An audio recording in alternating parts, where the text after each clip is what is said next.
Human beings are capable of horrifying, spine-chilling deeds. We've all heard of the worst evils inflicted upon innocents, and every year a new case stuns us into silence, making us wonder if there's a line humans won't cross. In this series, we're going to look at disturbing real-life crimes. This is Cold-Blooded Crimes. Francisco Acevedo was born in 1968 and grew up in the working-class section of Meriden, Connecticut. In his early childhood, Francisco lived with his two siblings and his parents. However, the breakdown of his parents' marriage was a great burden to bear. Not knowing how to deal with the chaos at home, Francisco started to look for distractions elsewhere. At the age of 12, he began taking drugs like alcohol, marijuana, and cocaine. 2 years later, when Francisco was 14, his parents finally divorced, and he moved away from home to live with his father.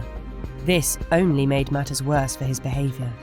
He grew violent and aggressive towards people around him, especially women, and continued taking drugs.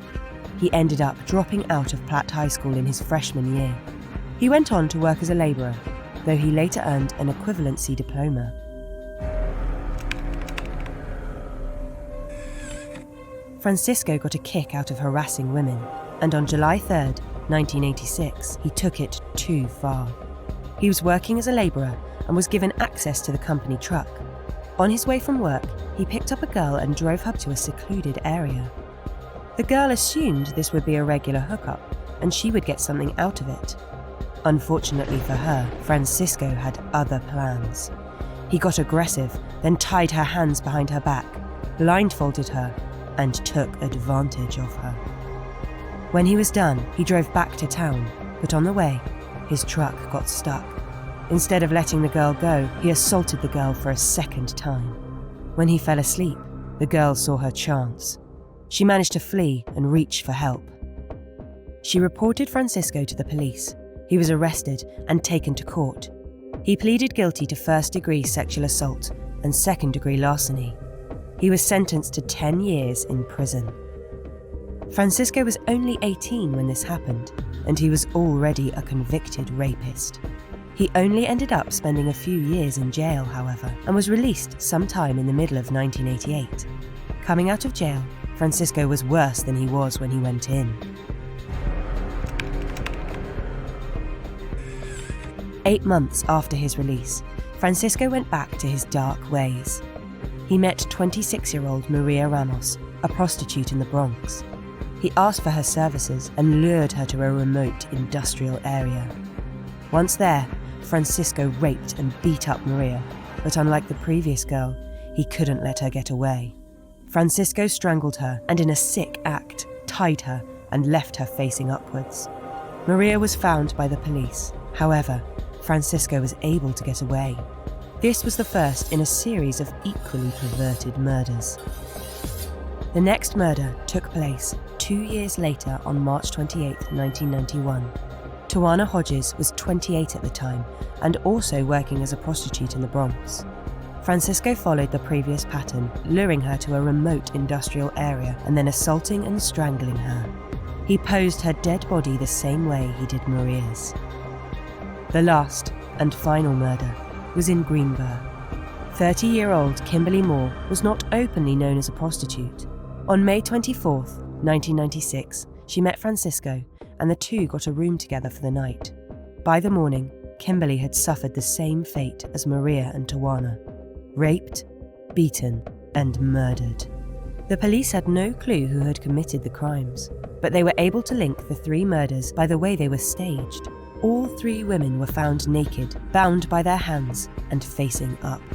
Autopsies confirmed all 3 were sexually assaulted, and through a swab, the same DNA was found on all of them. The question that puzzled them was who it belonged to. Despite looking at over 100 potential suspects, they had no leads. It turned into a cold case. In 7 years, Francisco raped, strangled, and murdered 3 women and got away with it.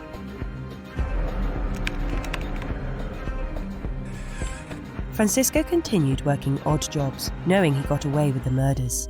He worked as a cook at a pizzeria, a midnight baker at Dunkin' Donuts, and a dishwasher. Sometime in the 1990s, he was living and working in Mount Vermont, where he met Lisette Santiago at New Way Kitchen. The couple got married and started a family together. Through the different places they stayed, neighbours and landlords saw Francisco as a quiet family man, a good man, but he was once again hiding his true nature from them. So although his marriage appeared happy, it was filled with harassment and domestic violence. Lisette married Francisco, not knowing the type of man he was. Not long after, he started abusing her physically. On November 11, 1997, Francisco was arrested for attacking his wife. However, the charge of third-degree assault was dismissed. The couple continued living together. Less than a year later, on August 30th, 1998, at a different apartment where they were staying, Francisco was arrested for the second time. He had punched his wife in the face and broke her nose. This time, he was convicted for misdemeanor and sentenced to 9 months in jail. When he was released, Lisette forgave him, and the two moved back in together and continued with their lives. However, Francisco was still prone to bursts of anger towards his wife, though she stuck with him through it all. Francisco was careful not to let people in the community see him for who he truly was.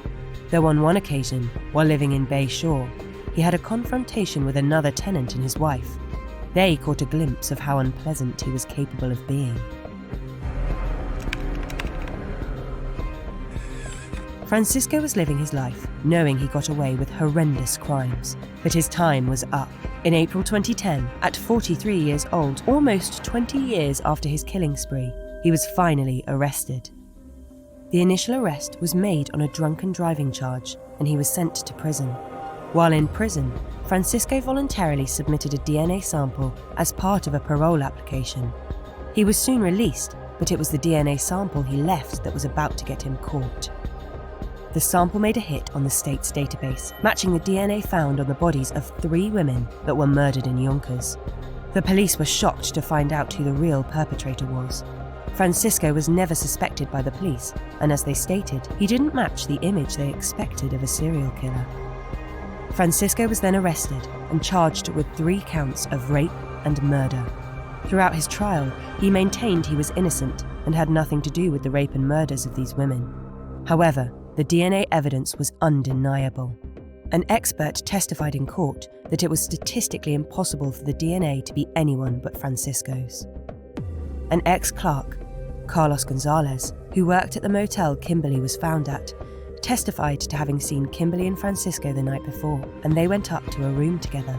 However, he didn't see Francisco leave the motel, and the next morning he went into the room for cleaning and found Kimberly's body. Francisco was acquitted of the rape of the women as they were identified as prostitutes. However, found guilty by a jury and DNA evidence and convicted of 3 serial murders. On January 12, 2012, Francisco Acevedo was sentenced to 75 years in prison without parole. The families of the 3 women were extremely happy to finally have resolve, and due punishment was given to the murderer. In court, they made it very clear they hated Francisco for having taken away from them their daughters, sisters, and mothers. Francisco's arrest and charges shocked a lot of people around him, even though he was a convicted rapist. He put up an act for years that fooled most people. If it wasn't for his willingness to submit his DNA, he might never have been caught. Do you think it's easy for serial killers to blend into everyday life? Let us know what you think in the comments below. And don't forget to like, share, and subscribe for more cold-blooded crimes.